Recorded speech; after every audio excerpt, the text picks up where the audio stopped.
Hello students, welcome to your online English class. Today we are going to read chapter number 5 from your English reader. The name of the chapter is The Birth of the Seasons.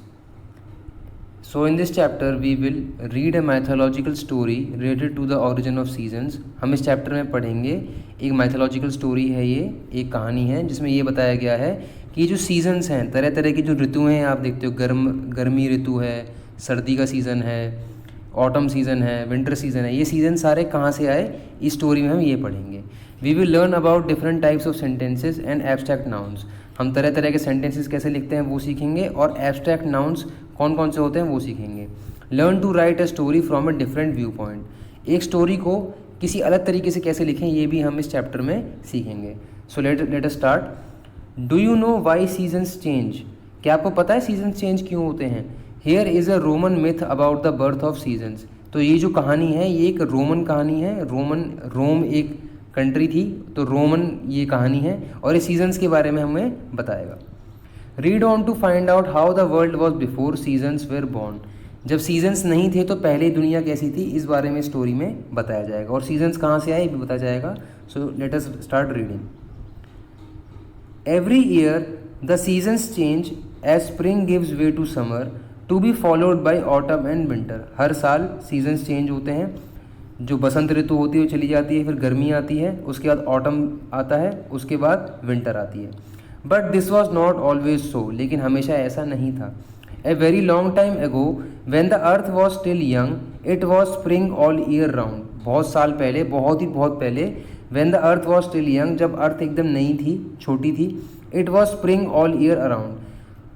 पूरे साल spring season ही रहता था, वसंत ऋतु रहती थी, हर जगह फूल उगते रहते थे और एक अच्छा सा मौसम रहता था. पूरे के पूरे साल में कोई सीज़न नहीं होता था, सिर्फ एक ही सीज़न होता था, spring season. Nature shared her bounty and crops grew all through the year. Nature अपनी बाउंटी सबके साथ शेयर करती थी और जो क्रॉप्स थे, जो आपकी फसलें थी, वो पूरे साल उगती थी. बाउंटी का मतलब होता है लार्ज अमाउंट्स ऑफ फूड और वेल्थ, या तो बहुत सारा खाना या बहुत सारा पैसा. Jupiter was the king of all Roman gods and lived on Mount Olympus, the abode of all the gods. Jupiter नाम के राजा थे, वो रोमन गॉड्स के सारे जितने भी रोमन गॉड्स उनके किंग थे और वो माउंट ओलंपिस नाम के एक माउंटेन पर रहते थे. क्या नाम था? Mount Olympus. The abode of all the gods. Abode का मतलब होता है होम. जो सारे भगवानों का घर था माउंट ओलंपिस, उस पर रोमन गॉड्स के किंग जुपिटर रहते थे. His sister series the goddess of agriculture was in charge of the harvest. Jupiter की जो बहन थी उसका नाम था series. She was the goddess of agriculture, यानी कि खेती बाड़ी की वो गॉडेस थी. And she was in charge of the harvest. जो फसल कट कर आती है, जो हार्वेस्ट आती है, वो उनकी इंचार्ज थी. तो दो लोगों के बारे में हमें बता दिया, Jupiter king of all Roman gods and Ceres his sister. Jupiter all the gods and mortals worked hard to keep Ceres happy. सारे के सारे गॉड्स और मॉर्टल्स यानी कि ह्यूमन, जिनकी डेथ होती है उन्हें मॉर्टल्स कहते हैं और जिनकी डेथ नहीं होती उन्हें गॉड्स कहते हैं. Jupiter, all the gods and mortals worked hard to keep Ceres happy. If she was upset, crops could die. सब लोग क्या करते थे, सीरीज को खुश रखने के लिए बहुत मेहनत करते थे, क्योंकि अगर सीरीज बिल्कुल भी दुखी हो गई तो सारी की सारी फसल जो है मर जाएगी. And Ceres was the happiest when she was with her daughter the beautiful young goddess Proserpine. And Ceres सबसे ज़्यादा खुश कब होती थी? जब वो अपनी बेटी के साथ होती थी, beautiful young goddess प्रोसरपीन.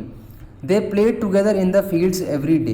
When Proserpine smiled at her mother, Ceres' heart filled with joy. जब भी प्रोसरपीन अपनी मदर के साथ, सीरीज के साथ खेलती थी, तो सीरीज का जो दिल था वो बहुत ही खुश होता था, वो बहुत ही खुश हो जाती थी. While Jupiter ruled the world above, his brother Pluto was king of the underworld, a gloomy kingdom far away from the bright world of Olympus. जो जुपिटर था वो ऊपर की दुनिया पर राज करता था, लेकिन उसका भाई प्लूटो नीचे की दुनिया पे, पाताल लोक जिसे कह सकते हैं हिंदी में, अंडरवर्ल्ड पे राज करता था. A gloomy kingdom far away from the bright world of Olympus. जैसे ओलंपिस में सब कुछ अच्छा था, पूरे साल वसंत ऋतु रहती थी, सब कुछ बहुत ही सुंदर था. जो ये था आपका अंडरवर्ल्ड जहाँ पर प्लूटो राज करता था, वो बिल्कुल ही इसका उल्टा था.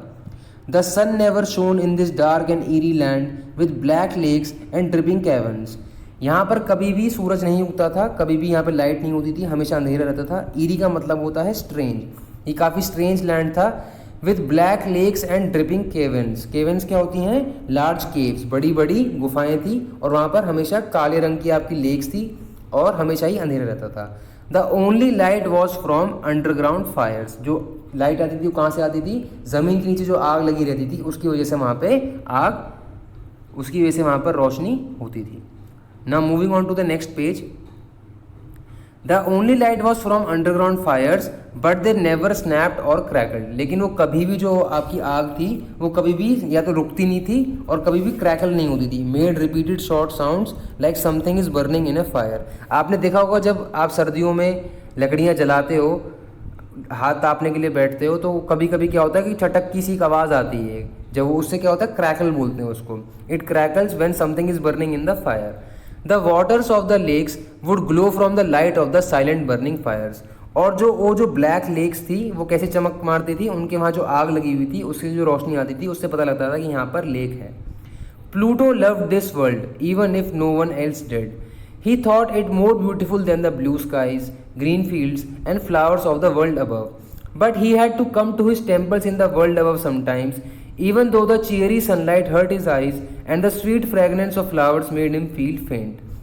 अब जो प्लूटो अंडरवर्ल्ड का राजा था उसे अपने राज्य से बहुत ज़्यादा प्यार था। उसे लगता था कि उसका जो राज बिल्कुल ही काला पड़ा हुआ अंडरवर्ल्ड, वो ब्लू स्काइज, वो अबव वर्ल्ड के यानी कि जुपिटर के वर्ल्ड के ब्लू स्काइज, ग्रीन फील्ड्स और फ्लावर से भी बहुत ही सुंदर था। लेकिन प्लूटो को कभी कभी पूजा करने ऊपरी दुनिया के मंदिरों में जाना पड़ता था। Even though the cherry sunlight hurt his eyes, जबकि क्या था वो जैसे ही ऊपर जाता था सनलाइट से उसकी आंखों में दर्द होता था क्योंकि उसकी आदत थी अंधेरे में रहने की। And the sweet fragrance of flowers made him feel फेंट, और जो जितने भी फूल वहाँ उगते थे उनकी महक से उसको बेहोशी होती थी। फील फेंट मतलब to feel weak. It was on one of these visits that Pluto saw Proserpine while she picked flowers in a field and fell in love with her. अब ऐसी ही किसी एक विजिट पर जब वो मंदिर जा रहा था उसे प्रोसरपीन दिखाई दी। प्रोसरपीन कौन थी? सीरीज की बेटी। While she picked flowers in a field and fell in love with her, वो एक जगह पर फूल तोड़ रही थी और प्लूटो को उसको देखकर उससे प्यार हो गया। I have never seen anyone so beautiful, he thought. I will take her home and she will be my queen. As he swept her up in his chariot, the goddess cried out in surprise and confusion. मैंने आज तक कोई भी लड़की इतनी सुंदर नहीं देखी। उसने ऐसा सोचा, मैं इसे घर लेके चले जाऊंगा और अपनी रानी बनाऊंगा।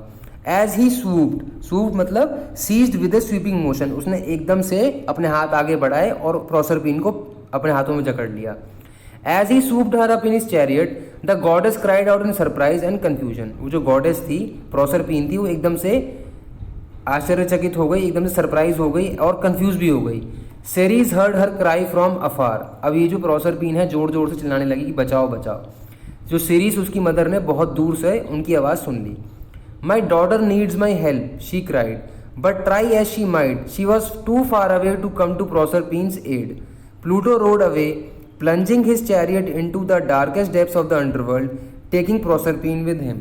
अब आप आपकी बुक में देखोगे तो आपको वहाँ पे डायग्राम दिखाई देगा जिसमें प्लूटो जो है प्रोसरपीन को अपने रथ पर, आगे घोड़े हैं, रथ पर लेकर जा रहा है। अब सीरीज की जो मदर थी, प्रोसरपीन की जो मदर थी सीरीज, उसे आवाज़ तो आ गई अपनी बेटी की, लेकिन वो बहुत दूर थी, उसकी हेल्प नहीं कर सकती थी। इतने में प्लूटो ने क्या करा, उसको लेकर अंडरवर्ल्ड में घुस गया और अपने राज्य में ले जाने लगा। Her daughter's cries sounding in her heart, Ceres moved across fields, mountains and plains looking for her. अपनी बेटी की चीख पुकार जो उसके दिल में चल रही थी उसे सुनते सुनते सीरीज ने क्या करा, माउंटेन्स में, फील्ड्स में, प्लेन्स में उसको ढूंढने की कोशिश करी, लेकिन कहीं पर भी उसे अपनी बेटी नहीं मिली। Filled with anger and grief she declared, nothing on earth will grow until Proserpine is return to me. एकदम से गुस्से में और दुख में, बहुत ज़्यादा गुस्सा होने के बाद और बहुत ज़्यादा दुखी होने के बाद उसने डिक्लेयर करा, उसने जोर से बोला, nothing on earth will grow until Proserpine is return to मी।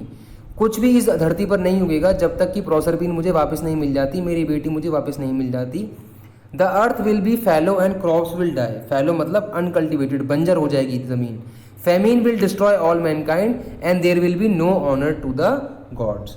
तो इसका मतलब क्या हुआ, they will be none to honour the gods. उन्होंने क्या कहा, जब तक मेरी बेटी सीरीज ने कहा, जो कि आपकी फसल की देवता थी, देवी थी फसल की, उसने क्या कहा, द अर्थ विल बी फैलो, पूरी की पूरी ज़मीन बंजर हो जाएगी, क्रॉप सारे मर जाएंगे, फेमिन हो जाएगा, भुखमरी हो जाएगी और कोई भी भगवानों की इज्जत नहीं करेगा जब तक कि मुझे अपनी बेटी वापस नहीं मिल जाती। So this is part 1 of the chapter. Part 2 will be uploaded tomorrow.